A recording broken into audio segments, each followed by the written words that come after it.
لیکن تجھے پتہ نہیں کہ یہ کسی ماں کا بیٹا ہے، پتہ نہیں کسی بیوی کا شوہر ہے۔ ایک ہمارے دوست ہیں، بزرگ ہیں، ان کا داماد فوت ہو گیا، نشہ کرتا تھا، تو میں تعزیت کرنے ان کے گھر پہنچا تو کھڑے ہو گئے ہاتھ باندھ کے، کہنے لگے حضرت صاحب باقی ساریاں گلاں چھڑ دیو، صرف نشے تے تقریر کریا کرو۔ وہ جب جیتا تھا تو تب بھی اس کے بچے یتیم ہی تھے، یتیم ہی تھے۔ میری بیٹی جب میرے گھر آتی تھی اور میں اپنے پوتوں کے اترے کپڑے اسے پہننے کو دیتا تھا تو میرا کلیجہ پھٹتا تھا، اور میری بیٹی اس کی زندگی میں بھی بیوہ کی زندگی گزار رہی تھی، وہ میری بہوؤں کے اترے ہوئے کپڑے پہنتی تھی، کوئی دعا کرو، کوئی جلسے کرو، یہ لت ختم ہو جائے۔ اور کہنے لگا اب میرے وہ چلا تو گیا ہے، دادا دادی اس کے پہلے کوئی نہیں، چچا ہے کوئی نہیں، جب تک تو میں زندہ ہوں ان نواسوں کو کوئی روٹی کا لقمہ، کوئی کپڑا مل جائے گا، لیکن سوچتا ہوں میں بوڑھا ہوں، مر گیا تو ان کو کوئی پوچھے گا بھی نہیں، کون ان کی خبر۔ اتنا ظلم اس قوم سے، اتنی زیادتی، اور آرام سے لکھ کر لوگ گزر گئے کہ یہ 70 لاکھ ہے، ان کا درد تو سمجھو، تکلیف تو سمجھو۔ 7 فٹ کا سونا جوان اور نشے کا عادی ہے تو کسی نالی میں پڑا ہوا ہے۔ اور میں نے کہا اس قوم کے ساتھ اس سے بڑا بھیانک مذاق کیا ہوگا؟ کوئی دانشور تھا بڑا ظالم، اس ظالم سے کوئی مشورہ لینے آیا، اس نے آ کے کہا تو بڑا ظالم ہے، بڑے کڑوے مشورے دیتا ہے، میرا ایک دشمن ہے، میں اس سے بدلہ لینا چاہتا ہوں، میرا دل کرتا ہے اس کا بچہ قتل کر دوں تاکہ وہ تڑپے۔ تو ظالم نے کہا اسے قتل نہ کر، وہ تو اس کا باپ 2-4 مہینے رو کے چپ کر جائے گا، پھر میں سخت سزا دینا چاہتا ہوں، مشورہ دے۔ تو اس نے کہا اس کے بچے کو نشے پہ لگا دے، جس کا بچہ نشہ کرے گا وہ باپ روز مرے گا، روز جیے گا، وہ ماں روز مرے جیے گی، نشے پہ لگا دے۔ اس قوم کے ساتھ سب سے بڑا ظلم یہ ہوا کہ ملت کا جوان نشے پہ لگ گیا، ڈرگز پہ لگ گیا، اتنے تباہ حالات ہوئے کہ جوان چڑھتی جوانیاں، اماں نے کتاب دے کے بھیجا تھا، اور کالج سے واپس آئے تو نشے کے ٹیکے ہاتھوں میں پکڑے ہوئے، ٹیکے۔ اور آپ کے اس ملک کے اسلام آباد میں ایک دن میڈیا نے وہ خبر بھی وائرل کی اور وہ چیز بھی دکھائی لوگوں کو، 3 مہینے کا بچہ لے کے نشئی سڑک پہ آ گیا، اس نے کہا میرا نشہ ختم ہو گیا، میرا بچہ خرید لو، 2 پڑیاں دے دو۔ تو وہاں بیبیاں جو سن رہی تھیں وہ بھی چیخیں مار کے رو رہی تھیں۔ یہ ظلم کیا اس قوم کے ساتھ، اور کرپشن کی لعنت نے اجازت دی سپلائی کرنے والوں کو کہ گلی گلی بیچے، گلی گلی۔ انہوں نے کچھ تھوڑا ظلم نہیں کیا ان حکمرانوں نے، اور ہماری اپوزیشن اس کو نہ صرف اتنا پتا ہے کہ یہ جائیں اور ہم آئیں، اس سے زیادہ کوئی غرض نہیں۔ بھائی کرپشن کے خلاف نکلے ہو تم، نشے کے خلاف کس دن نکلو گے؟ جوئے کے خلاف کس دن؟ قوم تو مر رہی ہے نشے سے، اس کے خلاف میدان میں کب آؤ گے؟ صرف اتنا ہے کہ یہ جائیں اور ہماری باری آئے، اس سے زیادہ کچھ نہیں۔ جتنے مجرم وہ ہیں اتنے ہی تم بنتے جا رہے ہو، اس لیے کہ اصل بات پر نہ وہ آتے ہیں اور نہ اصل بات پر یہ آتے۔ بھائیو، میرے نبی پاک صلی اللہ تعالی علیہ وسلم، اور ایک اور تماشا ہے، یہ میرے پہ اللہ کا یہ احسان رہا، اس لیے نہیں کہ میں پرہیزگار آدمی ہوں، نیک ہوں، اس لیے نہیں، ویسے ہی اللہ بعض اوقات اسباب بناتا ہے، سبب بناتا ہے۔ مجھے نہ شراب کے رنگ کا پتہ ہے، نہ اس کی خوشبو کا پتہ ہے، نہ میں نے کبھی زندگی میں دیکھی ہے، یہ کرم ہے میرے حضرت صاحب کا، میں نے نہیں دیکھی، مجھے نہیں پتا کیسی ہوتی ہے، کچھ باتیں میں نے سنی ہیں۔ ایک محفل میں بیٹھا تھا مجلس میں، تو ایک شخص نے کہا کھانسی نہیں جاتی بچے کی، دوسرا اس کو مشورہ دے رہا ہے،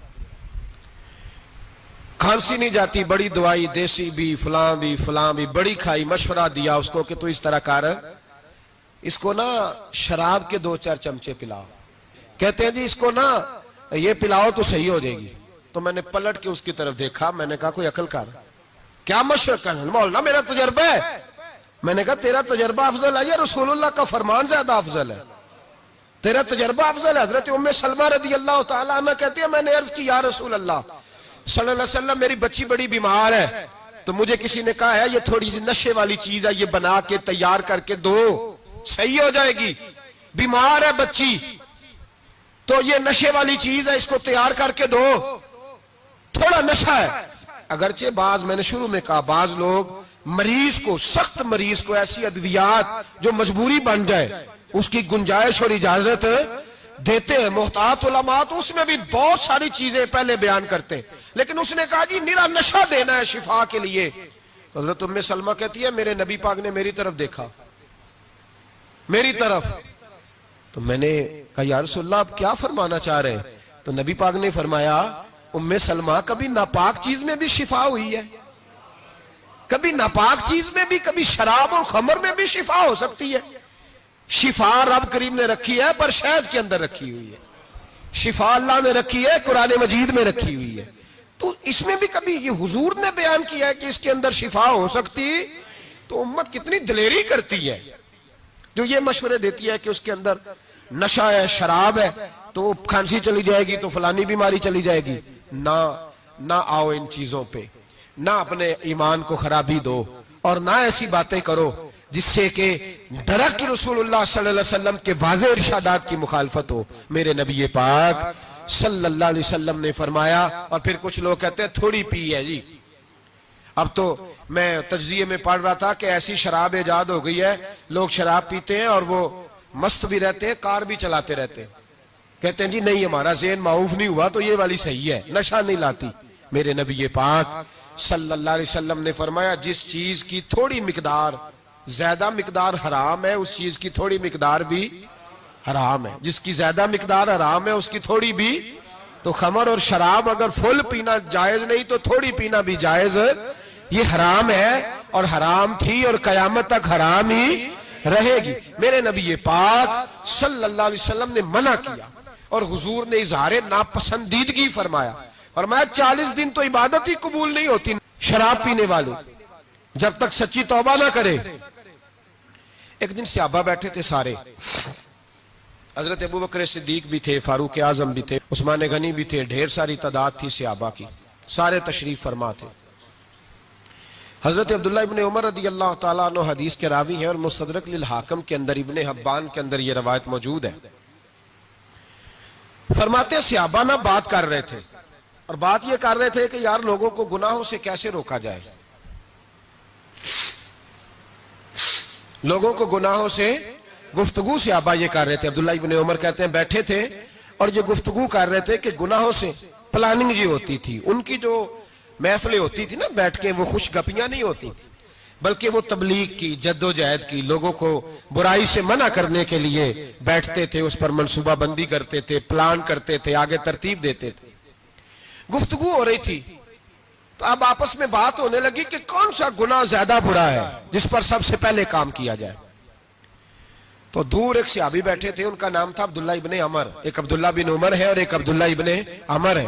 حضرت عبداللہ ابن عمر دور بیٹھے تھے، بڑے سمجھدار سیانے باریک بین آدمی تھے. تو حضرت عمر فاروق اپنے بیٹے سے کہنے لگے جا عبداللہ ابن عمر سے پوچھ کے آ کہ سب سے سخت گناہ کون سا ہے. توجہ ہے میرے بھائیوں، ادھر دیکھیے گا میری جانب. پوچھ کے آ کہ سخت گناہ کون سا ہے.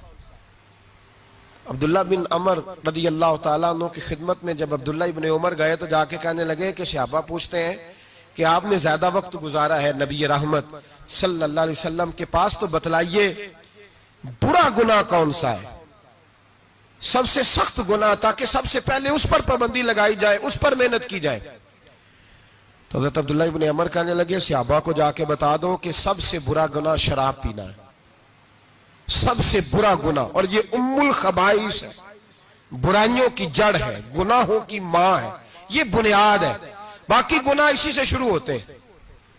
کہتے ہیں میں نے آ کے بتایا تو حضرت ابو بکر صدیق رضی اللہ تعالیٰ عنہ سیدنا فاروق اعظم کہنے لگے خود جاتے ہیں، ان کے پاس خود جاتے ہیں، چونکہ ہم نے بات سننی ہے ہم خود جاتے ہیں اور ان سے جا کر کے سوال کرتے ہیں کہ اگر آپ کو اس تفصیل کا پتہ ہے نا تو اس کے پیچھے بھی کوئی تفصیل ہوگی جو میرے نبی پاک نے بیان کی ہوگی صلی اللہ تعالی علیہ وسلم. اس تفصیل کا بھی آپ کو پتہ ہوگا جو نبی پاک نے بیان کی ہوگی، اس بات کے پیچھے جو بیک گراؤنڈ ہے، جو پس منظر ہے.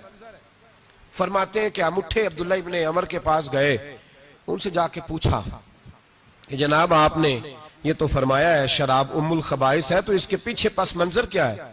تو عبداللہ ابن عمر کہنے لگے یہ میں نے اپنے پاس سے نہیں کہا، یہ میں نے نبی پاک سے سنا ہوا ہے حضور سید عالم صلی اللہ علیہ وسلم بیٹھے تھے تو حضور نے فرمایا شراب یہ نشہ یہ برائیوں کی ماں ہے. اور پھر حضور نے ایک مثال بیان فرمائی.